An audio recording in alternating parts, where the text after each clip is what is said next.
जय श्री राम। आपका बहुत बहुत स्वागत है। डरो मत, भागो मत, झुको मत कहने वाले राहुल गांधी अब बिहार से ही भाग गए हैं। बिहार में ही डर के मारे तेजस्वी यादव को सीएम उम्मीदवार घोषित कर दिया है। राहुल गांधी, उनकी नई नवेली टीम कृष्णा लवरू, राजेश राम बड़े दिनों से राजद को चुनौती देने में लगे थे। न सीएम उम्मीदवार घोषित करेंगे, ना ही हम सीटों पर पीछे हटेंगे। लेकिन अंत में कांग्रेस को अपनी हकीकत समझ आई कि बिहार में उसकी क्या स्थिति है, और राहुल गांधी ऐसे गायब हुए कि अब प्रेस कॉन्फ्रेंस में ना वो नजर आ रहे हैं, ना उनके भेजे हुए एजेंट नजर आ रहे हैं, और यहाँ तक कि राहुल गांधी का पोस्टर भी गायब हो गया है। महागठबंधन की तकरार का नतीजा यही निकला है कि तेजस्वी यादव ने अशोक गहलोत को, कांग्रेस के नेताओं को डांट डपट कर चुप करके बैठा दिया है। विरोध के स्वर फूट रहे हैं, वो एक अलग है, उस पर भी बात करेंगे। लेकिन जो 2 दिनों के अंदर हुआ, बुधवार और वीरवार में, और वीरवार की प्रेस कॉन्फ्रेंस में, उसके बाद से राहुल गांधी की हकीकत सामने आ गई है। अशोक गहलोत मिलने गए थे लालू यादव से, और वहां पर जमकर लताड़ पड़ी पहले तो कि आपकी वजह से पूरा महागठबंधन फंसा पड़ा है। और राजद ने तो यही कहना शुरू कर दिया था। राजद तो खुद को बड़ी पार्टी मानती है कि भाई हम बड़ी पार्टी है, हमारी चलेगी। कांग्रेस को अगर अपनी बात मनवानी है तो कांग्रेस को अपना दमखम दिखाना पड़ेगा। या तो आपके पास ताकत हो, नहीं तो आप झुक कर रहो। तो कांग्रेस बिना ताकत के इतने दिनों से अपना सिर उठाकर सीना चौड़ा करके घूम रही थी कि हम तो टकराएंगे। लेकिन अंत में हुआ क्या? अशोक गहलोत को डांट पड़ी, और अगले दिन जाकर प्रेस कॉन्फ्रेंस में तेजस्वी यादव के चेहरे लगाए गए पूरे प्रेस कॉन्फ्रेंस में। अब की बार तेजस्वी सरकार लिखा गया, अशोक गहलोत आए, वहां से पवन खेड़ा आए, और राजेश राम को भी बैठाया गया था। कांग्रेस की तरफ से अब अध्यक्ष तो बैठाएंगे ही, लेकिन कोई शब्द उनके मुंह से नहीं निकला, उनको बोलने के लिए नहीं मिला। यहाँ से तेजस्वी यादव, दीपांकर भट्टाचार्य, मुकेश सहनी, ये लोग बैठाए गए थे।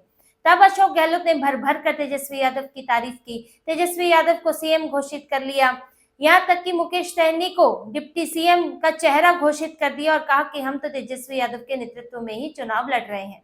अशोक गहलोत को ये बोलना पड़ा। और ऐसे में जो इतने दिनों से कृष्णा लवरू की बात हो रही है, ये जो अड़े हुए हैं, वो सारा अड़ियलपन खत्म हो गया, और आखिर में इन्होंने राजद के सामने हथियार डाल दिए हैं।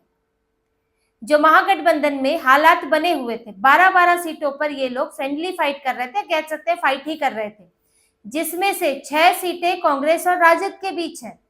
अभी भी नामांकन वापसी हुई नहीं है, इनके बीच है, आखिरी दिन है, कितनी वापस होती है। 2 सीटें वीआईपी और राजद के बीच है, और 4 सीटें कांग्रेस और सीपीआई के बीच है। इन पर इनकी आपस में ही टकराहट चल रही है। वहां से झारखंड मुक्ति मोर्चा नाराज है, राजद ने सीटें नहीं दी, गठबंधन का हिस्सा नहीं बनाया, तो वहां पर राजद के जो एक मंत्री हैं उन पर गाज गिर सकती है, कांग्रेस के मंत्रियों पर गाज गिर सकती है, और उसका सीधा सीधा ठीकरा राजद जो है वो कांग्रेस के ऊपर फोड़ रही है। तेजस्वी यादव ने सबसे कह रहे हैं कि कांग्रेस नहीं मान रही है, इसलिए हम कुछ नहीं कर सकते। कांग्रेस न सीएम घोषित कर रही है, न डिप्टी सीएम घोषित कर रही है। मुकेश सहनी को भी यही बात कही गई, तो कांग्रेस सबकी विलन बन गई। वहां से झारखंड में झामुमो नाराज है, यहाँ से छोटी पार्टियां, कम्युनिस्ट पार्टियां, राजद और वीआईपी नाराज है, और पूरा मैसेज जा रहा है कि महागठबंधन टूटा हुआ है। तो अंत में थक हार कर राहुल गांधी को सिर झुकाना पड़ा, और सिर झुकाने अब खुद तो जा नहीं सकते थे, तो अशोक गहलोत को भेजा।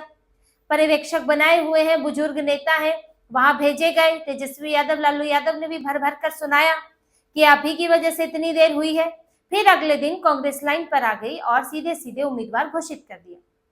लेकिन मामला देखिए, जितना सामान्य दिख रहा है उतना सामान्य तो है नहीं। ये पोस्टर का झगड़ा ऐसे ही खत्म होता नहीं है। ये तो एक प्रेस कॉन्फ्रेंस थी जिसमें इनके तेजस्वी यादव को आना था, अशोक गहलोत को आना था, बड़े नेताओं को आना था, तो मामला जो है ठीक ठाक रहा। लेकिन बात होने लगी है कि पोस्टर पर सिर्फ तेजस्वी क्यों, आप तो वोटर अधिकार यात्रा में राहुल गांधी के बड़े पोस्टर के सामने छोटा सा तस्वीर होती थी तेजस्वी यादव की, तो आज राहुल गांधी कहाँ है जो 60-70 सीटों की मांग कर रहे थे। पप्पू यादव भी बोल चुके हैं कि वोट तो राहुल गांधी के चेहरे पर ही पड़ेगा, यहाँ पर तेजस्वी के पोस्टर लगने से कुछ नहीं होता है, राहुल गांधी का पोस्टर होना चाहिए था। पप्पू यादव ने विरोधी स्वर दिखा दिए, और अब जब कार्यकर्ता पोस्टर लगाएंगे तो किसके पोस्टर लगाएंगे? देखिए, मामला इतना बिगड़ गया है महागठबंधन के बीच में कि एक प्रेस कॉन्फ्रेंस से नहीं सुधरता है। आपकी फाइट, फ्रेंडली फाइट वैसे ही चल रही है, एक आध पर नाम वापस हो जाए, लेकिन जो इन्होंने कहा है, अशोक गहलोत ने कल मीडिया से कहा कि 5 से 10 सीटों पर फ्रेंडली फाइट होती है तो चलता है, ये तो कुछ क्षेत्रीय समीकरण भी होते हैं, कुछ नेता भी होते हैं, अब उनके साथ हम इसमें हो जाता है इस तरह का। 5 से 10 सीटें कोई छोटी मोटी संख्या नहीं है, 5 या 10, 5 या 6 बोलते तो समझ आता, 5 से 10, 12 पर तो फंसे ही हुए हैं पहले से, तो लगता नहीं है कि वापसी किसी पर होनी है।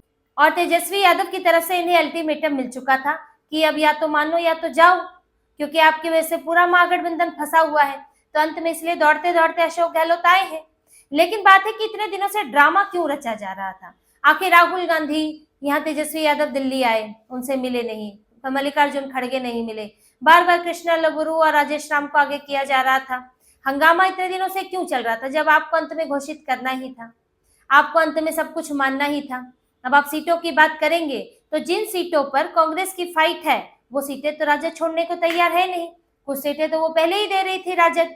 अब कम्युनिस्ट पार्टियों को जितनी सीटें लेनी थी उन्होंने ली है, वो भी फ्रेंडली फाइट कुछ पर कर रही है। मुकेश सहनी को सबसे ज्यादा नुकसान हुआ है, जो यहाँ पर आए थे सोच कर कि एनडीए को छोड़ देंगे तो यहाँ पर आकर राजा ही बन जाएंगे, डिप्टी सीएम तो कुछ है नहीं। अशोक गहलोत ने कहा एक आध डिप्टी सीएम और बनेगा, तो यहाँ पर एक सबको डिप्टी सीएम बना कर उसका लालच देकर यहाँ पर रख लो कि एक इज्जत बचाने को हो जाए। मुकेश सहनी की भी इज्जत बच गई, डिप्टी सीएम कुछ होता है नहीं, और आगे भी क्या होगा उसके बाद ही पता चलेगा। यहाँ पर आप चुनाव जीतते हैं नहीं जीतते हैं, इनकी संभावना भी वैसे भी कम है जीतने की, तो भी लग रहा है इसीलिए कि चलिए जो मांग रहे हैं वो दे ही देते हैं। लेकिन वीरवार की प्रेस कॉन्फ्रेंस ने कांग्रेस को ये बता दिया है कि कांग्रेस बिहार में क्या है। जो पिछले कुछ समय से वोटर अधिकार यात्रा के नाम पर ये लोग दिखाने में थे कि कांग्रेस तो अब यहाँ की एक बड़ी पार्टी बन रही है, कांग्रेस अपना आधार बना रही है, तो वो सब आधार धरा का धरा रह गया। आखिर आपको राजद की बात माननी पड़ी, आप अपने नेताओं को, मनपसंद नेताओं को टिकट नहीं दे पा रहे हैं, बछवाड़ा में आपकी सीट फंसी पड़ी है, यहाँ राजद कहलगांव में पीछे हटने को तैयार नहीं है, जो आपकी सीट रही है, जहाँ कांग्रेस की सीट रही है, कन्हैया कुमार को टिकट नहीं दे पाए, राजद की भी उसमें बड़ी भूमिका है, तो आपको मिला क्या? इतने दिनों से हुआ क्या? यहाँ तक कि अंदर खाने कांग्रेस के नेताओं का भी कहना है कि सीएम उम्मीदवार को लेकर कांग्रेस को अड़ने की जरूरत नहीं थी, ये बेकार का झगड़ा इन्होंने क्रिएट किया, इन्हें पहले ही मान लेना चाहिए था, क्योंकि जो सीटों पर झगड़ा है वो तो आज भी बना हुआ है। तो कांग्रेस के अंदर भी इसको लेकर नाखुशी थी, इसे लेकर असंतोष था कि कांग्रेस सही स्ट्रैटेजी के साथ नहीं चल रही है। और अब ढाक के 3 पात हो गए, जहां आप सीधे तेजस्वी को चैलेंज कर रहे थे वहां आज आप उनके चंडों में बिछ गए हैं। तो कांग्रेस के नेताओं में, कार्यकर्ताओं में क्या मैसेज गया? उनके पास यही मैसेज किया कि भाई राजद की पिछलग्गू पार्टी है और हमें राजद की इजाजत के बिना कुछ नहीं मिलने वाला है। दूसरी बात, अब मैसेज यहाँ पर कांग्रेस के अंदर कृष्णा लवरू, राजेश राम, शकील अहमद पर नेक्सस बनाने का आरोप लग रहा है कि ये इन्होंने अपनी मनमर्जी से पैसे लेकर टिकट दिए हैं। इनके नेता जो आनंद माधव, उन्होंने इस्तीफा दे दिया है। कई नेता जो है वो इसका विरोध कर रहे हैं कि इन लोगों ने अपने हिसाब से पैसे लेकर टिकट दिए। हालांकि ये सब आरोप है, ऐसे कोई सबूत सामने नहीं आए हैं, लेकिन अंदरूनी लड़ाई दिख रही है। कई नेता बागी हैं क्योंकि इन्होंने जो उम्मीदें बढ़ा दी थी कि हम तो इस बार लड़ेंगे, क्या 100 सीटों पर लड़ जाएंगे, इस तरह की उम्मीदें बढ़ा दी थी, तो उससे तो निराशा होनी ही है, बागी भी होने हैं, तो उससे कांग्रेस के सामने समस्या आ गई। देखिए, ना तो इनके पास कुछ ज्यादा सीटें इनको मिली, ना तो मनपसंद सीटों में ऐसी वो सीटें हैं जो ये राजद से छीन पाए, तीसरा ना तो इज्जत बची। अब राहुल गांधी किस मुंह से आएंगे, मंच पर आएंगे, किसकी तस्वीर छोटी, किसकी तस्वीर बड़ी लगेगी? अभी तो पोस्टर वॉर चलेगा, पहले ही पोस्टर पर सवाल उठ गए हैं। बीजेपी ने बोलना शुरू कर दिया है कि कांग्रेस का सम्मान चोरी हो गया। आखिर क्यों नहीं है वहां पर? या तो चलिए तेजस्वी यादव थे तो बाकी सारे नेताओं की तस्वीरें भी होती, लेकिन कोई नहीं, सिर्फ तेजस्वी। हम तेजस्वी के नेतृत्व में चुनाव लड़ रहे हैं, तो राहुल गांधी क्या करने आ रहे हैं? राहुल गांधी अभी कुछ दिनों बाद प्रचार में उतर जाएंगे, तब कांग्रेस के कार्यकर्ता किसका पोस्टर लगाएंगे? तेजस्वी यादव का बड़ा बड़ा पोस्टर लगाएंगे कि राहुल गांधी का? तो ये कंफ्यूजन अभी भी महागठबंधन में खत्म नहीं हुई है। कांग्रेस को आखिरकार झुकना पड़ा है, लेकिन कार्यकर्ताओं, नेताओं के बीच में आप उन्हें नहीं झुका सकते हैं। वहां जो तनाव बनता है वो तो बना ही रहता है, और उसका नतीजा ग्राउंड लेवल पर दिखता है कि हमारे राहुल गांधी बड़े हैं कि हमारे तेजस्वी यादव बड़े हैं। अब ये झगड़ा आपको चुनाव प्रचार के दौरान और ज्यादा नजर आएगा। जिसकी शुरुआत पप्पू यादव ने कर दी है। ये अभी एक ऊपरी तौर पर मामला सुलझाने की कोशिश है ताकि एनडीए के सामने हमें गठबंधन के तौर पर दिखे। जो अभी इनकी छीछा लेदर हो रही थी कि सरकार क्या संभालेंगे, गठबंधन नहीं संभाल पा रहे हैं, नेतृत्व ठीक से नहीं कर पा रहे हैं, तो उससे बचने के लिए इन्होंने ये तरीका अपनाया कि एक प्रेस कॉन्फ्रेंस आके कर देते हैं। लेकिन ये ऊपरी कवर के नीचे सतह में जो ज्वालामुखी अंदर फपक रहा है, जो गुस्सा, जो लड़ाई है, जो अंदर अब अंदरूनी लड़ाई जो चलने वाली है इनकी, वो आगे धीरे धीरे परत हटने के बाद दिखेगी।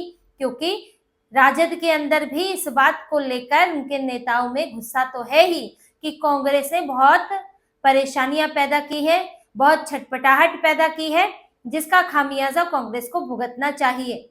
तो अब चुनाव प्रचार के दौरान आप महागठबंधन की लड़ाई देखने वाले हैं। एनडीए के साथ ये बाद में लड़ेंगे, अंदरूनी तौर पर इनकी लड़ाई शुरू होगी। और जो इनके गठबंधन से निकल चुके हैं, पशुपतिनाथ पारस, झामुमो, वो अपनी राजनीति कर रहे हैं। झारखंड में तो नुकसान होना तय है। और साथ ही पशुपतिनाथ पारस अब एआईएमआईएम के साथ मिलकर चुनाव लड़ रहे हैं। कई गठबंधन है, जनसुराज पार्टी भी है, और ऐसे में महागठबंधन का बटा होना इनके लिए सबसे बड़ी चोट साबित हो सकता है। तो इसी तरह की और खबरें और विश्लेषण आपके लिए लाते रहेंगे। हमसे जुड़े रहिए, सब्सक्राइब कीजिए, कमेंट कीजिए। बहुत बहुत धन्यवाद। जय श्री राम।